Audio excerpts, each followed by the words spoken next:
my house was like the rallying point for a lot of them, with the Tolani Shashanya, Tommy Davis, all coming around, the Okusholas, the Wole Adeloyes, all coming around. And it was an exciting moment.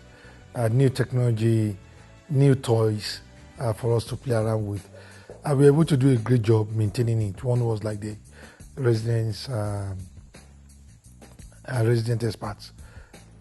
Wow, it's a difficult question. You know, I think we're in the so-called information age. So I think Chams is very uniquely placed in that, you know, it acquires a lot of information about people, about individuals, companies, whether they be government or private, and it's really a case of how do we use that information to really that it becomes worthy in terms of it's worth something, to cross-correlate that information across, whether it be schools, universities, places of work, places of recreation, all of those things. And I know Cham's working pretty hard at this in terms of the products that they have launched and are certainly working on. Channeled us in the right part.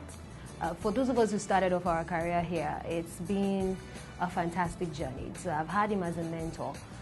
So one thing we will miss definitely in him is, you know, having ABA there at your beck and call. I know that he says he's still around. He's still very much around, but you know, him not being present here physically, we will miss that.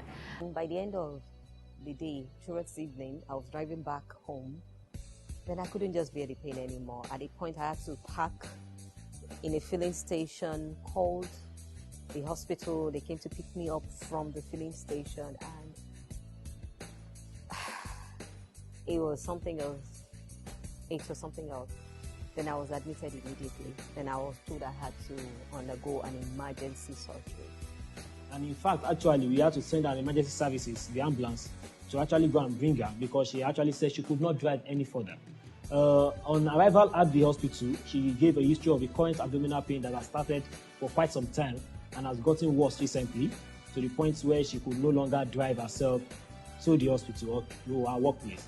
We did an ultrasound scan which showed an ovarian cyst, and with that in mind, we called in the gynecologist, who also reviewed her and said, okay, there was a need to go in theater and to operate with an open mind, though, because of the previous history that we got about the previous hospitals and what was done for her then.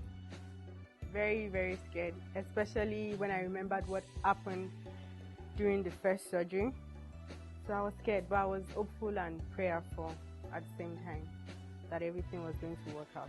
That was the only way I could get through it.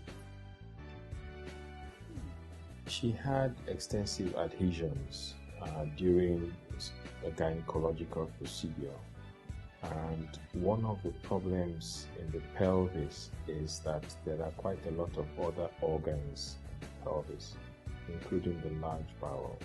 The large bowel is the colon and the rectum, and if the adhesions in the pelvis get stuck to the gynecological organs, i.e. the uterus and the ovaries, then there's a risk of damage to these organs.